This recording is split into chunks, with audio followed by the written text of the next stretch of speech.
नमस्कार प्रेक्षकांनो, लक्ष्मी निवास या मालिकेच्या 6 तारखेच्या भागामध्ये आपल्याला असं बघायला मिळणार आहे. तर आपण पाहिलं की व्यंकीला मंदिरामध्ये जॉब मिळालेला असतो. तो आता देवाची प्रार्थना करत असतो आणि तेवढंच तिथे एक फुलवाली असते आणि तेवढंच तिथे एक फुलवाली येते. तिच्या बुट्टीमध्ये एक गजरा असतो, पण निघत असताना तिकडून तिच्या बुट्टीतला तो गजरा खाली पडतो. व्यंकी ते पाहतो. तो बोलतो, अरे बापरे, त्या फुलवालीचा गजरा खालीच पडला, तिला द्यायला हवा. पण तेवढंच ती फुलवाली तिकडून निघून गेलेली असते. व्यंकी आता खाली पडलेला गजरा उचलतो आणि तिच्या मागे निघून जाऊ लागतो तिला तो गजरा देण्यासाठी. इकडे आता जयंतावरून ऑफिसला निघालेला असतो. तेवढं तर जान्हवी बोलते, अरे बापरे, मी तर ब्रेकफास्ट बनवायला विसरले. मी अशी कशी काय विसरले ना, कोणास ठाऊक. तुम्ही 5 मिनिटं डायनिंग टेबलवरती बसा, मी 15 मिनिटामध्ये काहीतरी गरमागरम करून आणते. तेव्हा जयंत बोलतो, अगं जान्हवी, मला ऑफिसला जायला उशीर होतोय आणि माझ्याकडे तेवढा वेळ नाहीये. आपण एक काम करू, आपण काहीतरी इन्स्टंट नाश्ता करू. असं म्हणतच तो फ्रीज उघडायला जातो. जान्हवी मात्र जाम घाबरलेली असते. तिला असं वाटत असतं, आता या फ्रीजमधून तो झुरळ तर काढणार नाही ना, किंवा पाल वगैरे तर काढणार नाही ना. जसं चायनामध्ये काय वाटेल ते खातात, तसं हा फ्रीजमधून काहीतरी असं खतरनाक तर काढणार नाही ना, याची तिला भीती वाटत असते. पण तसं काही एक होत नाही. तो फ्रीजमधून ब्रेड आणि जाम काढतो आणि बोलतो, जान्हवी चल डायनिंग टेबलवरती ये, आपण मस्तपैकी बसून खाऊ. दोघे आता डायनिंग टेबलवरती बसतात. जयंत आता स्वतः त्या ब्रेडला जाम लावतो. एक ब्रेड जान्हवीला देतो, एक स्वतःसाठी तयार करतो आणि दोघेही मस्तपैकी नाश्ता करतात.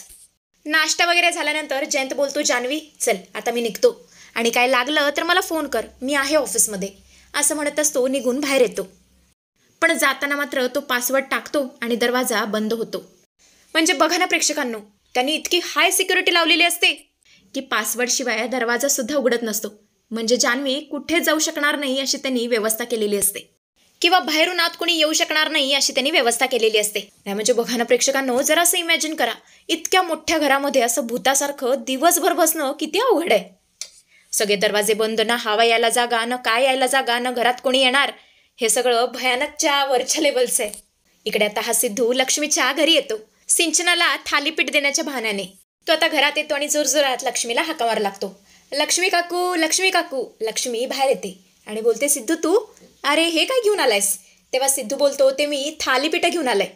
नाही म्हणजे माझ्या सिंचनाताईला आवडतात ना, आजीने खास तिच्यासाठी पाठवलेत.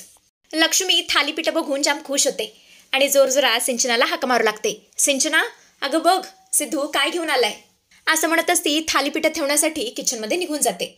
तेवढंच इथे निवास येतो आणि त्याच्याबरोबर सिंचना सुद्धा येते आणि बोलते, सिद्धू तू इथे? तेव्हा सिद्धू बोलतो, हो आजीनं थालीपीठ पाठवली आहेत, चल मी निघतो. तेव्हा सिंचना बोलते, असं कसं, आमच्याबरोबर नाश्ता करून जा.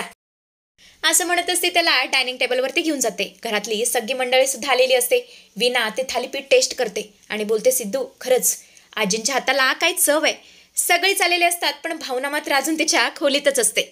तेवढंच भावना सुद्धा येते, पण सिद्धूला बघून चांगलंच तोंड मुरडते.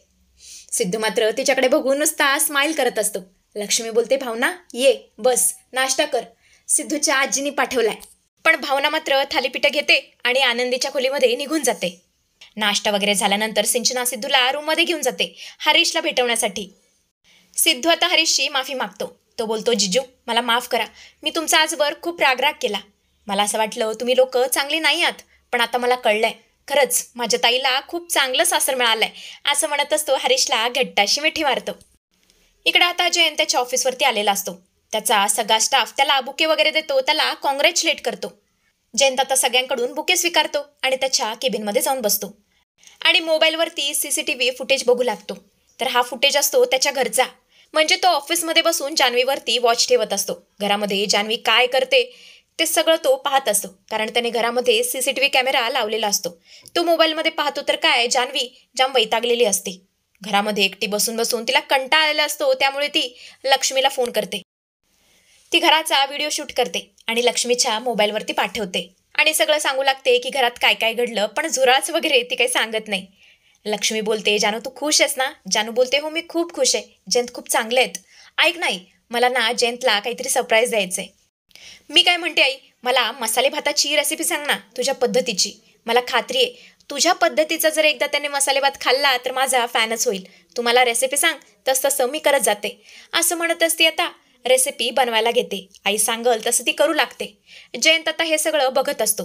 थोड्या वेळाने त्याची मीटिंग होते. मीटिंगमध्ये सुद्धा त्याचं लक्ष नसतं. तो कंटिन्युअसली मोबाईलमध्येच बघत असतो की जान्हवी काय करते.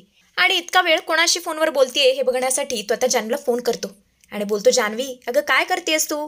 तेव्हा जान्हवी बोलते, ते मी जरा आईला फोन केला होता सहज. बरं तुम्ही संध्याकाळी लवकर या, तुमच्यासाठी काहीतरी सरप्राईज आहे. जयंत बोलतो, सरप्राईज? ठीक आहे येतो, असं म्हणतच तो फोन ठेवतो. इकडे आता ही भावना सिद्धूला तिच्या खोलीत बोलवते आणि बोलते, तुम्हाला काय वाटलं? मला कळत नाहीये, तुम्ही मुद्दाम बहाणा करून आलाय मला भेटायला. प्लीज तुम्ही असं खोटं कारण काढून आमच्या घरी येत जाऊ नका, मला आवडत नाही, असं म्हणतच ती बिचाऱ्या सिद्धूवरती खूप ओरडते. इकडे आता रात्र झालेली असते. जयंत घरी येतो. जानू त्याची वाटच बघत असते. तो घरात आल्या आल्या ती त्याचे डोळे मिटते आणि बोलते, चला तुमच्यासाठी सरप्राईज आहे, असं म्हणतच ती त्याला डायनिंग टेबलवरती घेऊन जाते आणि बोलते, टॅन टॅन आज मी तुमच्यासाठी मसाले भात केलाय, असं म्हणतच ती जयंतच्या डोळ्यांवरचा हात काढते. तो पाहतो तर काय, तिने खूप सुंदर असं टेबल सजवलेलं असतं, सगळीकडे लाईट्स वगैरे लावलेले असतात, म्हणजे कॅन्डल्स वगैरे लावलेले असतात. तिने खूप सुंदर असं डायनिंग टेबल सजवलेलं असतं. पण तेवढंच त्याचं लक्ष किचनमध्ये जातं. तो पाहतो तर काय, तिने सिंकमध्ये पसारा करून ठेवलेला असतो, खूप सारी भांडी तिथे पडलेली असतात आणि किचन कट्टा सुद्धा खूप घाण असतो. आणि हे सगळे घाण पाहून तर त्याच्या तळपायाची आग मस्तकाला जाते. कारण तुम्हाला तर माहीतच आहे, हा जैन स्वच्छता प्रेमी असतो. तर प्रेक्षकांनो ही एक प्रकारची बिमारी असते, OCD नावाची. म्हणजे आपल्याला काही घाण झालेलं बघवतच नसतं, सगळं कसं स्वच्छ वगैरे लागत असतं. तेव्हा आता हे सगळं घाण आहे म्हटल्यावर आता हा जयंत काय करेल देवालाच माहिती. इकडे आता हा व्यंकी गजरा देण्यासाठी त्या फुलवालीकडे आलेला असतो. तो तिला गजरा देतो, पण गजरावालीचा मात्र गैरसमज झालेला असतो. ती व्यंकीला खूप ओरडते आणि बोलते, असं काय भेकरावानी काय बघतोयस? यापूर्वी बाई कधी बघितली नाहीयेस का? अरे बोल की खडाखडा. पण व्यंकी मात्र तिच्या हातावरती गजरा ठेवतो आणि तिकडून निघून जातो. आणि आता मात्र त्या फुलवालीला कळून चुकलेलं असतं की हा तर आपली मदत करायला आला होता, आपलाच गजरा तो रिटर्न करायला आला होता. तेव्हा आता ते सिंक घाण आहे, ते सगळं घाण बघून जयंत आता पुढे काय करेल जानू बरोबर हे बघणं रंजक ठरणार आहे. असेच अपडेट जर तुम्हाला उद्याचे आज बघायचे असतील तर आपल्या चॅनलशी कनेक्टेड राहा.